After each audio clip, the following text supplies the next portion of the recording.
If you want to get out from, like, if you want to break through, if you want to go from this level to that level, you can't be like, okay, I'm just gonna dip my toes in the water. I'm just gonna try it. I'm just gonna see it. I'm just gonna play around. I'm just gonna do. That's typical. That's average, man. What's the journey, man? What's the journey? How can you replicate it? How can you apply some of those principles and ideas? The number one thing that I can sincerely say that absolutely changed everything, I worked on myself first, period. So here's the formula.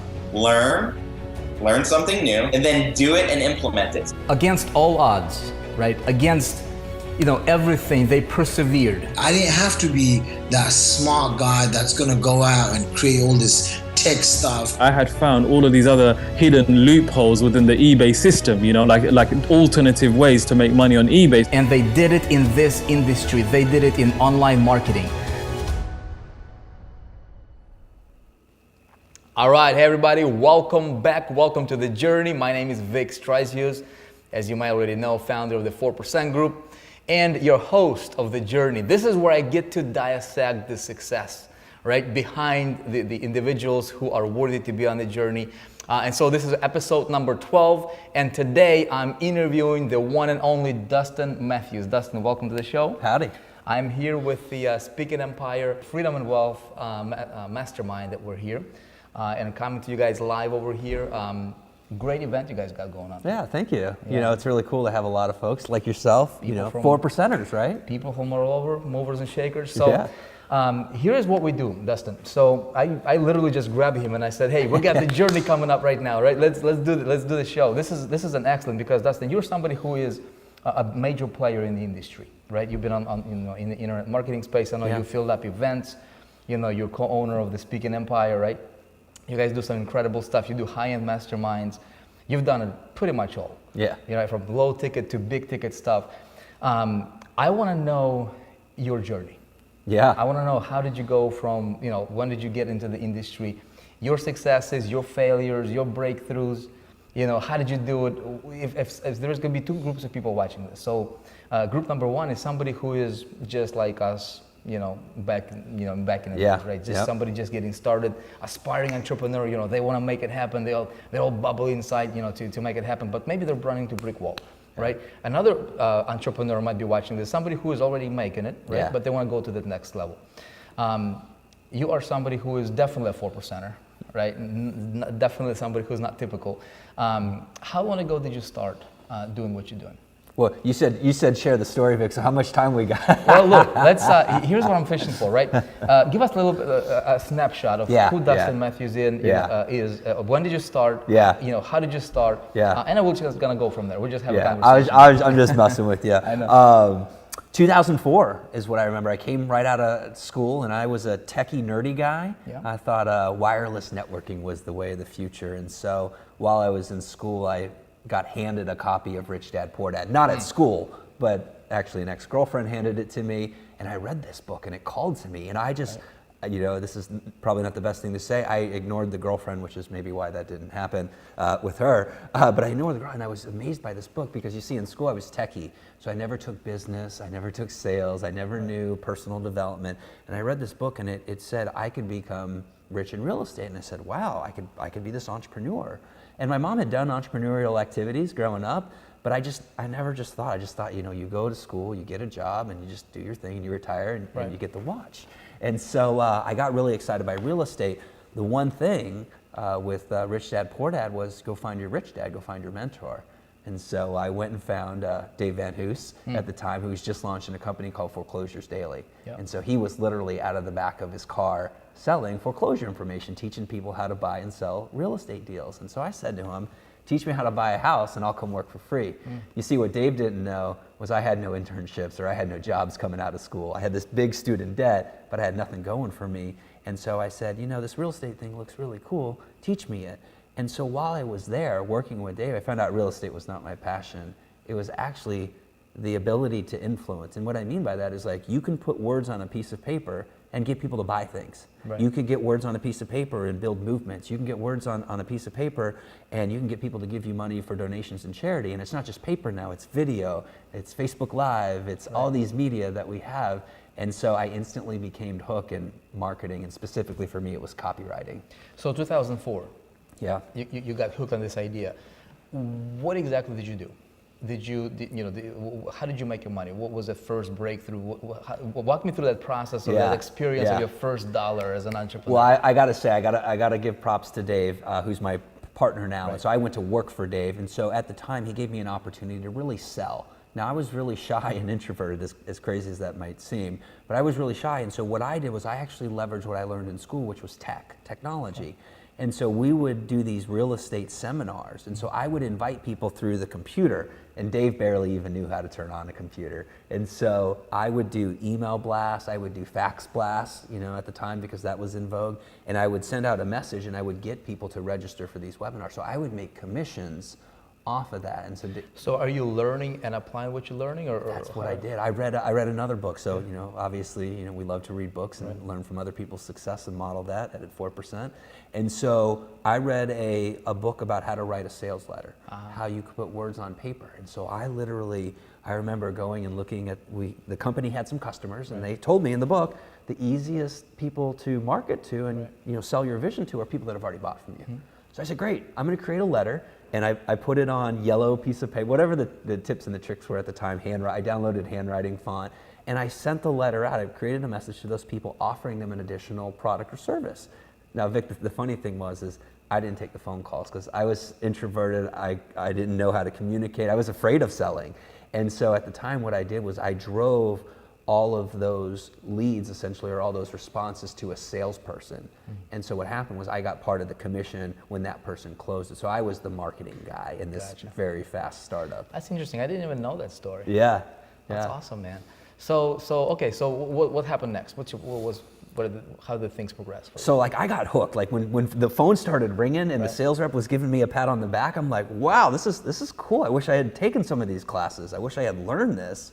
I wish I had done business. And so I just became instantly hooked. I started reading more and I started testing more. And that was the beautiful thing was it wasn't an owner of the company, but they allowed me a lot of freedom because it was a startup. We need to make some sales. Right. So you're the guy who's pushing, making the wheels spin. Yeah. For the company, email right? marketing. You're the marketing guy. Yeah. So tell me, what was that? Do you remember that first breakthrough or your first aha moments to where you were like, wow, I sent that email, or I said that phrase, or I said, that headline. Yeah. And it just it made a difference. Do you recall any of those big aha moments? It was that first letter. That first letter sold it for me. So as far as marketing terminology, do you recall how would you talk to customer? Was that an approach, or were you just shotgunning and just see what works? No, so I went to existing customers. So I went to people that have already bought for us because those are the most likely to buy again, is what the book told me. Right. And so I created the letter. I put a stamp on it. I put a phone number. But you didn't talk to those guys before. I never talked to them, but they had bought from the So company. how do you write a letter to somebody who you never talked to before to make them respond? Well, it's is good. What I'm looking for. Yeah, no, this is good. I'm glad you're pulling it out of me. That's why you're so good at this.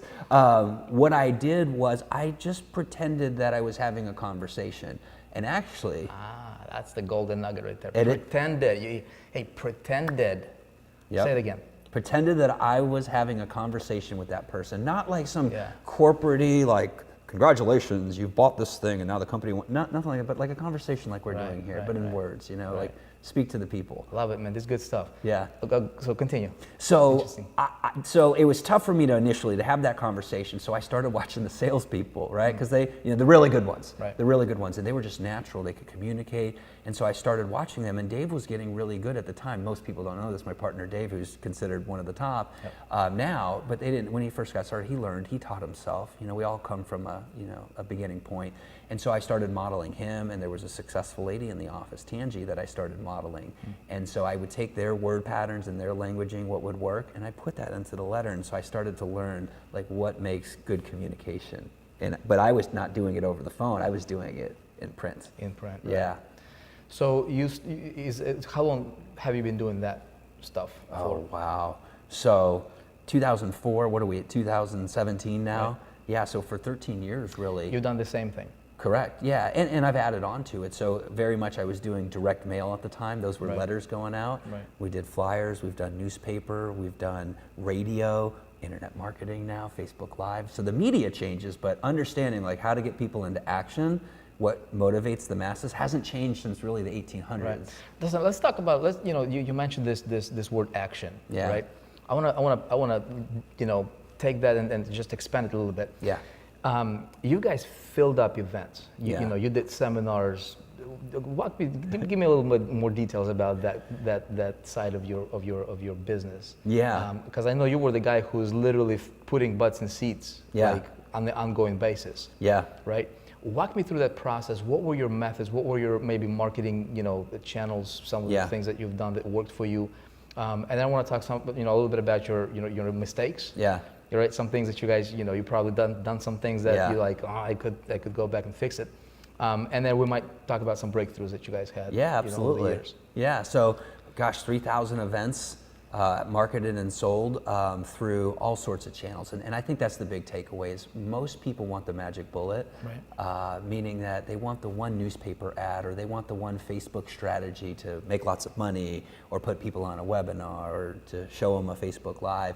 And the challenge with that is there's no one strategy that I know to be really successful in anything. There's multiple strategies that we use. It's the combination. And so we did a lot of newspaper, we did a lot of email, and I'll share with you, Vic, the old school was by far the greatest strategy, meaning... So you're talking what year now?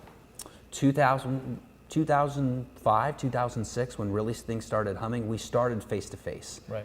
Meaning we had folks in each market in Florida where we were that was responsible for going out and drumming up business. The old school, beating the streets, going to where our marketplace was. And these were in realtor offices and mortgage brokers and at the courthouse because people wanted to buy real estate stuff. And so we did it the old fashioned way, and then we started layering on. Then we started going to newspaper because we wanted to go one to many instead of just one to one. And so we started figuring out newspaper to fill people into our events. Compounding your marketing channels that ultimately work. And were you were you driving all this by yourself, or did you have a team? Did you guys have affiliates, JV partners? Yeah. How was your business structure? Yeah, absolutely. So I was the point person, and so we had a series of really guys that were on the ground. These were like super competitive. They loved what they did. They were athletes, most of them. So they would go around, and they were what you would call foot soldiers. So they were on the ground. They would go to the courthouse. Then I would give them flyers and tickets to get people to the event. I would be responsible for the email marketing that went out. I would run newspaper ads, and then in some cases we would run radio. Now, affiliates was how we got started. By far, affiliates, because when we got started, we didn't have the money. We didn't have big credit cards. We didn't have a list, and so the only thing we needed to do was talk and build value for somebody that already had a relationship with somebody. And so we used real estate clubs and wholesalers that had people interested in real estate, and that's how we grew initially. It was old-fashioned, hitting the streets, and then finding the influencers. That's when we started to work smarter that already had it, which were affiliates. Gotcha. Tell me about what you guys do now. Let's talk about some of the stuff that you guys are doing now. I know, Speak at Empire, you guys are doing some tremendous things with it. I know there's some really cool stuff we're going to be doing with Speak at Empire in terms of the 4%. You guys are watching this. If you're in a 4%er, you'll be hearing and seeing a lot of these really cool ideas coming into fruition here pretty soon. Let's talk about marketing. What's marketing to you? How do you see marketing? How do you run that world? Yeah, I mean, at the super high level, marketing is just building value for somebody, but communicating that value. So if you have something to offer to the world, whether it's a nonprofit, whether it's information, whether it's a service, you could be mowing lawns. It's just how do you communicate that so that the other person, your prospect or your audience, sees the value in it and actually takes the action. Right. That's really marketing at the high level. So let me ask you this question. 3,000 events that you filled up by yourself, right? Or you, the guy driving that. Yeah. I'm a new aspiring entrepreneur who's just getting started. Yeah. Maybe I'm promoting somebody else's product, my own stuff, whatever. What were your biggest breakthroughs that you could give me an advice, from going through that? That would benefit. Well, the first one, personal development, and what I mean by that is I read a ton of books. And I also went to seminars. So I read books, and in those books, it often told me to go find a mentor, find people that were successful, and surround myself with that. And I can't necessarily explain it. There's an energy to being around successful people or people that know where you want to go. Right. And so they give you ideas or strategies, or just by hanging around them, you pick up these crumbs. And you might not get it immediately. I'm not here to say that, But if you hang around long enough and surround yourself with the successful people, it's almost like they're ingraining it into your head, you know. And so sometimes a coach can get you there faster because they're just telling it to you. But the biggest thing I learned was to surround myself with successful people. And so it was one thing to read it in a book, now to go out into the real world and have a conversation and a dialogue and say, well, what about this and what about that? And really where Vic had started to explode was now getting specialized, specific advice. So if I wanted to put more people into a seminar and I was using newspaper, I went to a copywriter. John Carlton is the one that I remember having a conversation with, and I was hitting my head trying to figure out, how do I write this newspaper ad to get the most amount of people? And so I show him my ad and we're on the phone and we're discussing it, and he's like, oh, no. And so he says, you know, I've done this for, you know, some other names in the real estate space, and he's like, you need to do this, this, and this. And so had I done that sooner, I would have saved the company a lot more money, would have gotten more people there. So somebody who's brand new, let's say I'm a brand new guy, right? Yeah. You're Yep. just walking Good up question. or trying to reach or get in touch with John Carlton, Yeah. who's an iconic figure in our Yeah, space, yeah, obviously. yeah. It would be nearly impossible. Yeah. So did you buy your way in? Did you buy his product, learn, Yeah. and then that's how you got access to him? I'm trying to understand, how Yeah. did you get access to those big I bought it. mentors? Yeah, I bought it. So there's a couple ways you can do this. So number one is you can volunteer. So, you know, Dave, when he started Foreclosures Daily, needed some help, and I was there to provide it. So I got in free, essentially. And then as I started learning stuff, I would volunteer. I would figure out, how do I build value for that person? Right. So if somebody has your information or what you think is coaching or advice for you in an area of life, is how do you build value for that person? Now, if you're a busy, successful individual, sometimes you don't have that opportunity to deliver that value, like fly to their home or fly to their business and deliver that value. And so I say money buys speed. And so now oftentimes we'll just pay for that specialized knowledge and advice because I just need a quick answer, or I need someone to look over it so I can have that confidence. What are the skills that a successful entrepreneur, online marketer needs to acquire? What are Yeah. some of the specific skills? Yeah, and I don't think I've truly answered your question, so this is a great follow-up. So I believe no matter, you know, Vic, I think it's funny because in the internet space, you know, it paints the picture of, well, you can work at home, you can work in your underwear, and you can. And what I found is when you get in people's lives, whether that's your affiliate partners and you build value for them, or your customers' lives, like get on the phone with them, invite them to a live event, when you deliver that value, things can radically transform your business. And so I believe that any marketer, any entrepreneur needs to understand the laws of really science of persuasion. So how do you build value for people, but also how do you take them through a process to get someone to action? And that's old school selling. I mean, not that you have to be the cheesy infomercial salesperson or pitch person or the car salesperson people usually think about, but really it's like, how do you get someone into an action? And so I think even online, you have to understand the old school, the old fashioned sales communication and getting people. So personal development, sales communication, persuasion skills. Yeah. In other words, what makes a human tick? Yeah. Why do I take the actions that I take? Yeah. Or you take the actions? If I can understand that, Yeah. it'll be easy for me, right? Yeah.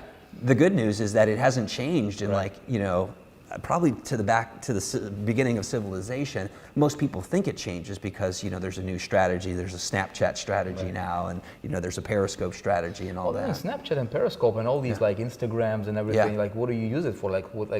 You know, at the end of the day, I don't want to use Instagram just to play around with it. Yeah. Like, there's got to be some sort of an ROI, some sort of an outcome. Yeah. And not understanding how to get my message in a way that would make a difference, or it would drive the action that I'm looking for, right? Yeah. I mean, everything comes down ultimately to you understanding these communication skills, right? Yeah. Dealing with people. Absolutely. Because It's a people business. Every single dollar is going to come from somebody's pocket. Yeah, absolutely. I mean, even internet marketers, I mean, you do a lot of videos, you know, a lot of successful ones, they do a lot of videos. They get in front of the camera and they use communication to empower people and sell them on what their better vision could be, because a lot of people don't know that. They don't have that awareness. They haven't maybe read as many books, and so really it's our job to motivate and get people into action. Yeah. What were some of your mistakes that you've made as a marketer? Using wrong language. There were some choice words I put into some marketing pieces that should have been edited, so really the lesson is have someone run your eyes over it. But I really think the mistake was holding on to it.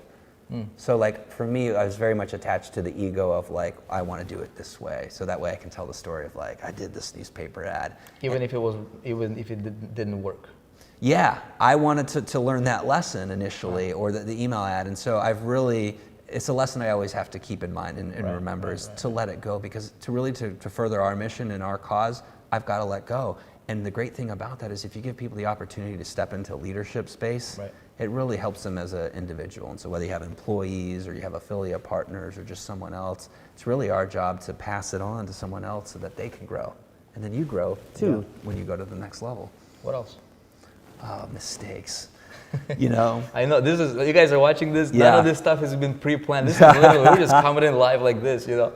And this is what makes this setting the best from our experiences, because you don't know the questions I'm going to ask you. You know, and we don't know where this conversation is going to go. I'm just trying to pull as many of those golden nuggets from you as possible that the viewers can benefit from. So yeah, absolutely. I think perfection. So not everyone's this way. I realize that, but for me, like when I put out a product, I want to perfect it. And there's a cost to that big time. And so there's probably a lot of things that in my life that have never even made it to market, never made it to another individual, human being, a message that could have changed their life because I wanted to perfect it. And so I'm not advocating sloppiness or laziness, but there comes a point when you have to let go. And I'm really, Vic, I'm talking to the engineers, I'm talking to the people that love it a certain way, but I see so many people do that nowadays and they never get their idea to market. And then so perfection would be another key thing that I've really dropped the ball on. There's a saying that goes, imperfect action always beats perfect inaction, right? Yeah.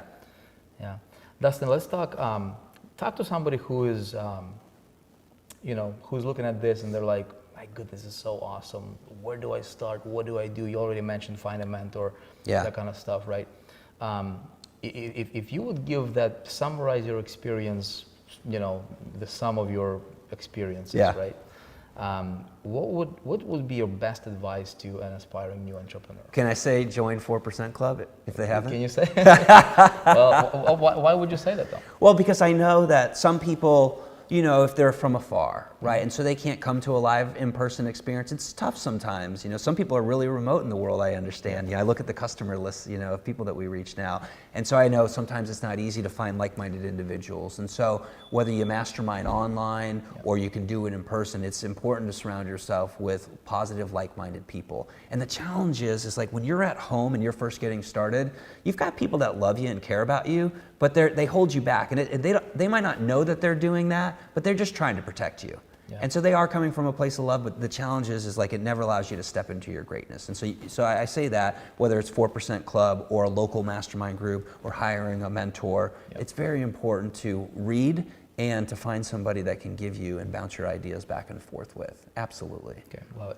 So Dustin, you got live audiences watching right now, right here, 4% group members. And this obviously this video is going to be, you know, seen by tens of, you know, hundreds of thousands of people around the internet.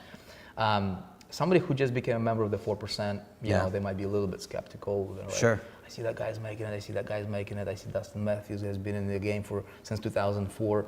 You know, what would you tell that person? I would say directly, you know, what got you here to this point isn't going to get you to the next point. And that's always going to be a reoccurring lesson. It's a lesson I have to keep remembering. And so you may see me successful, but really for me to grow and go to the next level, I can't operate the way that I've done. You know, I used to eat cookies every day at 3 or 4 o'clock, and I was 30 pounds heavier. And so for me, you know, I want to have a good, healthy lifestyle. And so for me, I had to change that operating basis.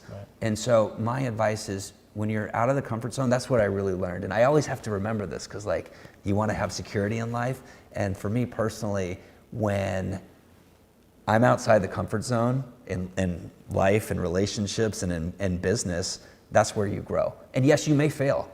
I'm not here to say like you're not going to fail and everything's pie in the sky. You're going to fall on your face.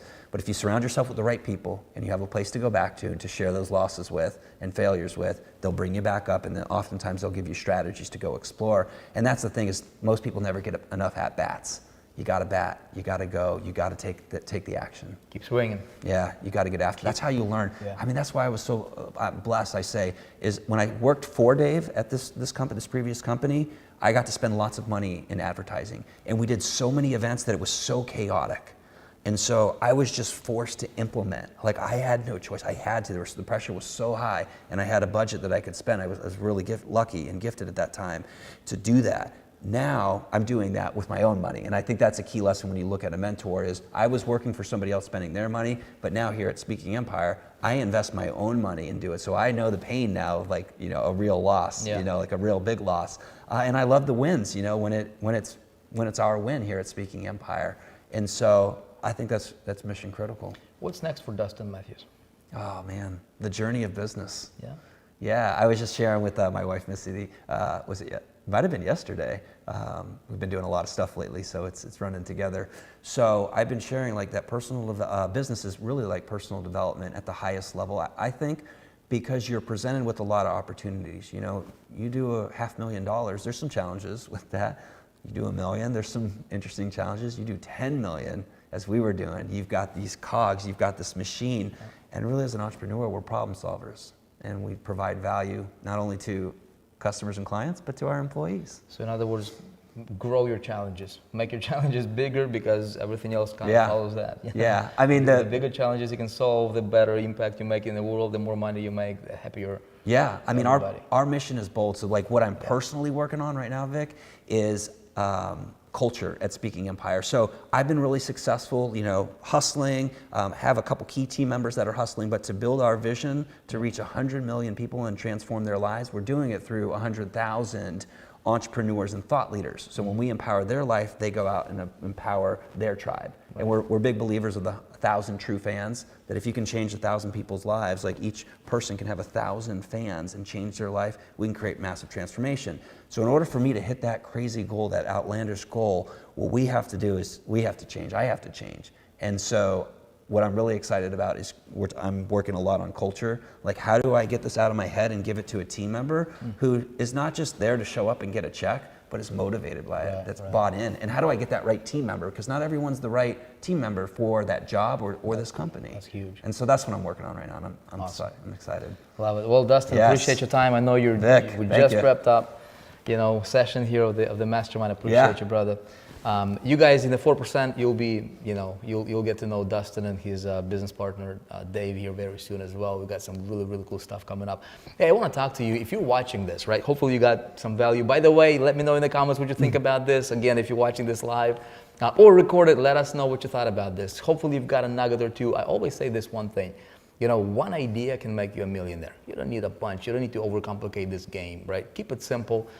Learn from people who have been, you know, where you want to go, you know. If you're watching this, and if you're not a member of the 4% group, check us out. Okay, become a member. We've got some really, really cool stuff.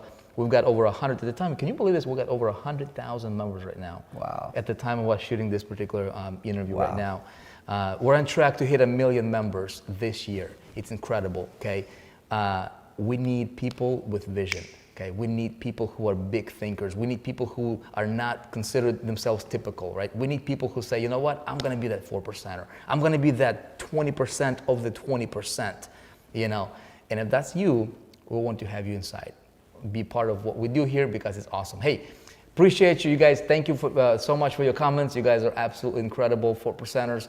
And I will see you on the next episode of The Journey coming up next week. Be blessed. Stay tuned. See ya.